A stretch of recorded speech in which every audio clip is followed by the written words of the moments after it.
Les pilotes du régiment des loups gris partaient en mission comme à un safari. Ils choisissaient des indicatifs d'appel agressifs. Ils ne craignaient rien. Leurs machines étaient des forteresses volantes. D'où venait cette confiance aveugle? Pendant 7 ans, le ciel d'Afghanistan n'a appartenu qu'à eux. Un pilote s'installe dans son cockpit avec une arrogance tranquille. Il verrouille la verrière. Il décolle. Depuis là-haut, il regarde les montagnes avec mépris. Il est le maître absolu. Sous ses pieds, le rugissement lourd et saccadé des rotors écrase tout. Le bruit est si puissant que les villages afghans se vident en quelques secondes. La terreur précède l'acier. En 1981, 300 hélicoptères patrouillent déjà. 2 ans plus tard, le contingent explose. Plus de 500 machines soviétiques saturent l'espace aérien. C'est une force de frappe colossale. À titre de comparaison, c'est plus que l'ensemble du parc d'hélicoptères de combat de la plupart des puissances européennes de l'époque. Les pertes sont quasi inexistantes. Le Mi-24, surnommé le char volant, domine chaque vallée. Les convois progressent sous son ombre protectrice. Les tirs de roquettes se synchronisent avec l'artillerie au sol. Souvent, la simple apparition de la silhouette du IN suffit. Les rebelles fuient avant même le premier tir. Sa seule présence nettoyait des zones entières avant l'arrivée de l'infanterie. Cette assurance aveugle des loups gris ne venait pas seulement de leur orgueil. Elle coulait des millimètres de blindage en titane. L'ingénierie soviétique a créé un cocon, une cellule de survie. Le pilote ne vole pas dans un hélicoptère, il commande un char ailé. Imaginez la scène. Les balles de mitrailleuses lourdes DSHK frappent le verre. Un martèlement sourd. Le titane encaisse. Les projectiles de 23 mm rebondissent comme des cailloux contre une paroi. À l'intérieur, le pilote n'entend qu'un écho métallique. Il est intouchable. Comment tuer une machine dont les blindages ignorent les canons antiaériens? Impossible si vous ne pouvez pas l'atteindre.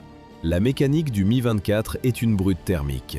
2 moteurs propulsent cette masse de métal à une vitesse de 335 km/h. Un record pour l'époque. Sous ces moignons d'ailes, un arsenal complet. Des roquettes de 57 mm, des missiles anti-char Sturm. Dans le nez, une mitrailleuse Yak-B à 4 canons rotatifs. Vitesse de 335 km/h avec un arsenal capable de pulvériser un village entier. Les ingénieurs ont fixé les limites du ciel. Le plafond technique grimpe à 4500 mètres. Mais la doctrine impose une règle simple, rester au-dessus de la zone de mort. Les soviétiques frappent depuis une altitude de 3000 mètres. C'est le calcul de la sécurité absolue. À cette distance, les mitrailleuses des Moudjahidines ne sont que des jouets bruyants. Le Mi-24 survole les cols afghans, hors de portée, protégés par le vide. La hauteur de travail de 3000 mètres garantissait une avance technique totale sur les armes légères au sol. Mais le 25 septembre 1986, près de Jalalabad, cette zone de sécurité absolue s'est volatilisée en quelques secondes. Un Mi-24 survole la vallée. Il est blindé, il est intouchable. C'est ce que pense le pilote. Au sol, un Moudjahidine soulève un tube de métal. Ce n'est pas un soldat, c'est un fermier. Il a reçu 2 heures de formation par un instructeur américain en zone frontalière, rien de plus. L'homme attend. Un sifflement strident emplit ses écouteurs. Le capteur infrarouge verrouille l'échappement brûlant de la turbine soviétique. La détente est pressée. Le Stinger déchire le ciel, une traînée de fumée blanche, une accélération brutale. Le titane ne sert à rien, le blindage ne sert à rien. La ruse de la CIA et de l'ISI pakistanais a fonctionné. Des convois de nourriture ont servi de couverture pour livrer ces missiles à 38 000 $ pièce. Le contraste est humiliant. Une machine de guerre à 15 millions de dollars s'est brisée contre un tube de métal moins cher que la voiture d'un officier soviétique. L'hélicoptère s'écrase dans la poussière de Jalalabad. Les pilotes n'ont pas eu de signal. Ils n'ont pas eu de temps. Les fermiers ont prouvé que l'on pouvait abattre l'élite de l'aviation depuis une colline poussiéreuse. La carcasse fumante d'un Mi-24, à 15 millions de dollars, a brutalement douché les espoirs des équipages soviétiques. Pourquoi l'élite de l'armée a-t-elle commencé à préparer son suicide? Le char volant s'est transformé en un piège mortel. En 1979, la confiance est absolue. Les pilotes russes survolent l'Afghanistan dans ce qu'ils nomment la charrette de Satan. À l'époque, le bruit des rotors suffit à vider des vallées entières. Le blindage semble impénétrable. Les pilotes se voient comme des dieux intouchables, dominant une terre de pierre et de poussière. Mais en 1986, cette arrogance se brise contre les rochers. La réalité rattrape le mythe. L'arrivée des missiles Stinger change tout. La peur devient viscérale. Elle ne quitte plus le cockpit. Le pilote sent désormais le poids mort du pistolet Makarov dans sa poche de poitrine. L'acier est froid contre son torse. Ce n'est plus une arme pour combattre au sol après un crash. C'est une assurance contre la capture. Un chargeur, 8 balles. La dernière est réservée à sa propre tempe pour éviter les tortures des moudjahidines. Le chasseur est devenu le gibier. L'élite ne pense plus à la victoire, mais à l'angle mort d'où jaillira la traînée de fumée blanche. Le 25 septembre 1986, dans la poussière de Jalalabad, les règles du jeu ont été réinitialisées. Les chasseurs soviétiques ont compris pour la première fois qu'ils étaient désormais des proies. 79% de taux de mortalité. Une condamnation à mort mathématique. Les vieilles méthodes de bombardement à haute altitude finissent à la poubelle. Le missile FIM-92 Stinger débusque désormais les pilotes là où ils se croyaient intouchables.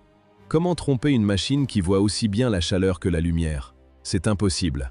Le Stinger combine 2 capteurs, infrarouge et ultraviolet. Les ingénieurs soviétiques comptaient sur les leurres thermiques pour perdre les missiles. Le canal ultraviolet du Stinger ignore ces pièges. Il se verrouille sur la signature unique des gaz d'échappement et du souffle du rotor. L'opérateur au sol presse la détente. Dans ses écouteurs, le sifflement strident du capteur ultraviolet confirme le verrouillage. C'est le son de la fin. La tête chercheuse identifie sa proie en une fraction de seconde. La technologie tir et oublie change tout. Le tireur s'abrite immédiatement. Le missile, lui, parcourt la distance à 2700 km/h. C'est Mach 2,2. Une vitesse qui ne laisse aucune place à l'évasion. Le Mi-24 semble hors d'atteinte à 4000 mètres. Illusion. La portée du Stinger atteint 4800 mètres. Les zones d'engagement recouvrent parfaitement les altitudes de vol des hélicoptères russes. La précision est chirurgicale. Le missile possède un détonateur de proximité. Il explose même s'il rate sa cible de moins d'1 mètre. La ruse est inutile. L'ogive sature le moteur ou la queue de l'appareil de shrapnel brûlant. Le résultat est mécanique. Perte de contrôle totale, incendie immédiat, destruction certaine. Sur 340 engagements documentés, 269 appareils soviétiques sont pulvérisés. C'est un massacre industriel. 269 machines au tapis, c'est plus que la flotte de combat actuelle de nombreux pays européens. 27 Mi-24 Hind ont été confirmés perdus face aux seuls Stingers. Chaque explosion efface des années d'ingénierie et des millions de dollars en quelques secondes. La statistique ne ment pas. Chaque tir avait 8 chances sur 10 de tuer. 7 ans de certitude ont volé en éclats au-dessus des montagnes.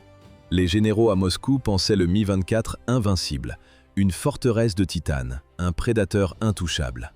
La réalité, une déflagration à Mach 2,2. Le blindage protège des balles, pas de la physique. Le Stinger ne frappe pas la coque, il chasse la chaleur. Les 2 turbines du Hind brûlent comme des balises dans la nuit.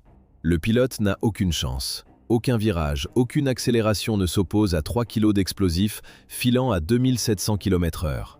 Le cockpit blindé n'est plus un bouclier, c'est un piège.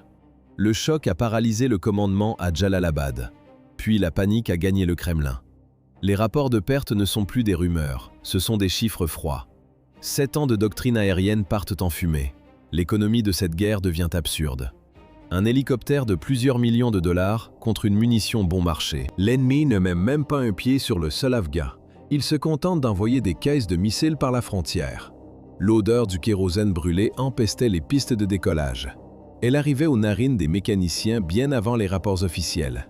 Les ingénieurs s'affolent. Ils cherchent des contre-mesures. Il n'y en a pas. Les équipages ont compris. Le ciel n'est plus à eux. L'époque de la domination totale est terminée. Comprendre que le blindage en titane ne protège plus des missiles au-dessus de Jalalabad change tout. Les pilotes tentent désormais d'écraser leurs machines contre les parois des montagnes. Ils cherchent une survie que la doctrine ne leur offre plus. Qu'arrive-t-il si l'on surcharge un hélicoptère de plaques de blindage dans un air raréfié? La machine cesse simplement d'obéir aux manches. Le Mi-24 pèse 8 tonnes. C'est le poids d'un véhicule de transport de troupes blindées que l'on force à manœuvrer entre des pics acérés. À 2000 mètres d'altitude, la portance s'effondre. Le pilote tire sur le cyclique jusqu'au craquement. Ses muscles brûlent. Il tente de cabrer un monstre de métal qui s'enlise dans l'air vide.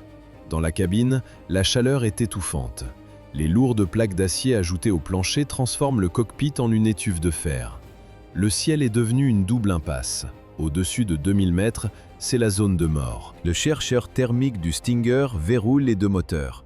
Peu importe les leurres ou les virages brusques, le missile suit la chaleur avec une précision mathématique. Monter plus haut? Inutile. La portée du Stinger atteint 5000 mètres. Il couvre désormais chaque centimètre d'espace que les généraux considéraient autrefois comme sûr. Alors, ils descendent. Ils rasent la cime des arbres. Mais là, le colosse devient une cible facile pour les mitrailleuses lourdes DSHK. Les Moudjahidines tentent des embuscades dans les vallées. Ils utilisent le relief pour canaliser les hélicoptères vers des zones de mise à mort. Une seule rafale de gros calibre traverse le ventre de la machine. Le carburant s'enflamme. Les commandes sont sectionnées. Ces plaques de blindage soudées à la hâte vont bientôt transformer les appareils en enclumes volantes pour les embuscades. La protection tue la maniabilité. Chaque matin, le rituel est le même. Les équipages lancent un dé invisible. Voler haut et prier pour que les équipes Stinger ratent leur coup. Ou raser le sol et parier contre les embuscades. Le pilote ajuste sa sangle et choisit son altitude de vol. Le choix entre une mort par missile ou un tir de mitrailleuse DSHK brisait les équipages de l'intérieur. L'élite de l'armée soviétique s'effondrait. Dans les salles d'alerte, l'arrogance des débuts a disparu. Les pilotes du Mi-24 ne s'appelaient plus les loups gris. Ils utilisaient un autre nom. Les Matrosov mandataires. La référence est glaçante. En 1943, Alexandre Matrosov s'était jeté sur une mitrailleuse allemande pour sauver sa section. Un héros du peuple. 45 ans plus tard, son nom est devenu une insulte ou une condamnation. Pour les pilotes de 1988, Matrosov ne symbolisait plus la victoire. Il symbolisait une boucherie inévitable, une mission sans retour. Le rituel d'avant-vol a changé. Le pilote vérifie son pistolet Makarov. Il n'est plus là pour le combat au sol. Le geste est machinal. Il tire la culasse, vérifie qu'une cartouche est engagée dans la chambre. Sent le poids froid de l'acier contre sa hanche. Ce pistolet est désormais destiné à lui-même. C'est une assurance contre la capture. Que se passe-t-il si un équipage tombe aux mains des Moudjahidines? Les rapports des organisations de défense des droits de l'homme de 1987 et 1988 sont précis. Torture systématique, certains sont dépecés vifs. Le commandement soviétique garde le silence. Les familles reçoivent un avis de disparition, jamais les détails. Avant chaque décollage, le silence pèse dans les vestiaires. Les pilotes glissent une courte note d'adieu ou une photo de famille dans leur casier, juste au cas où. C'est une routine macabre. On ne parle plus de succès de mission, on parle de survie. L'humour est devenu cassant, une armure de verre pour masquer l'effroi. Un pilote écrit dans son journal intime avant sa dernière sortie « Nous ne sommes pas des héros. Nous sommes des hommes envoyés mourir dans des machines qui ne peuvent plus nous protéger. » À la fin de l'année 1988, le journal d'un officier résume la situation. Leur guerre n'est plus une opération militaire, mais une exécution technique. Cette arithmétique macabre transforme le ciel afghan en un immense cimetière pour 333 équipages d'hélicoptères. C'est le bilan définitif à la fin de l'année 1988. Le colonel Alexandre Roudskoï se tient sur une crête. Il regarde la vallée. 3 points sombres avancent dans le lointain. Ce sont des Mi-24. Soudain, des traînées de fumée déchirent l'azur. 3 impacts, 3 boules de feu. Le bruit sourd du métal hurlant qui s'écrase contre les rochers de Kandahar remonte jusqu'à lui. Roudskoï comprend immédiatement. Les équipes de secours ne viendront pas. Il n'y a plus personne à sauver. Comment protéger l'infanterie au sol si l'on ne peut même pas sauver ses propres hélicoptères? La réponse tient dans les rapports qu'il rédige le soir même. Des registres de défaites, moteurs déchiquetés, équipages effacés, missions avortées. En une seule après-midi de septembre 1986, Roudskoï perd 3 appareils. 333 hélicoptères pulvérisés en 10 ans. C'est plus du double du nombre de chars détruits pendant toute la guerre. Cette hécatombe équivaut à l'anéantissement total de plusieurs régiments d'aviation d'élite. Près des 2/3 de ces pertes surviennent après l'arrivée des missiles Stinger. Le commandement reçoit son rapport décrivant l'impossibilité de maintenir la supériorité aérienne. Roudskoï signe le document et l'envoie à sa hiérarchie. Les rapports du colonel Roudskoï sur les carcasses fumantes ont forcé le Pentagone à agir. En 1987, Les stratèges américains nomment officiellement ce phénomène l'effet Stinger. Une seule règle comptait désormais, le prix du chaos. 35 000 $, c'est le coût d'un missile tiré à l'épaule. Le prix d'une voiture de milieu de gamme. Cette somme dérisoire suffisait à pulvériser une forteresse volante de plusieurs millions. L'équation mathématique était devenue folle. Les généraux de l'OTAN ont disséqué chaque crash en Afghanistan. Ils ont compris que leurs propres hélicoptères n'étaient que des cibles d'entraînement. Comment protéger un Apache si un seul homme dans les buissons peut l'abattre? La réponse a coûté des milliards.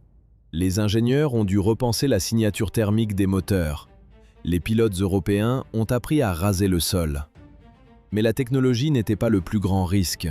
Le danger était ailleurs, dans les stocks. La CIA a livré 2000 missiles aux Moudjahidines.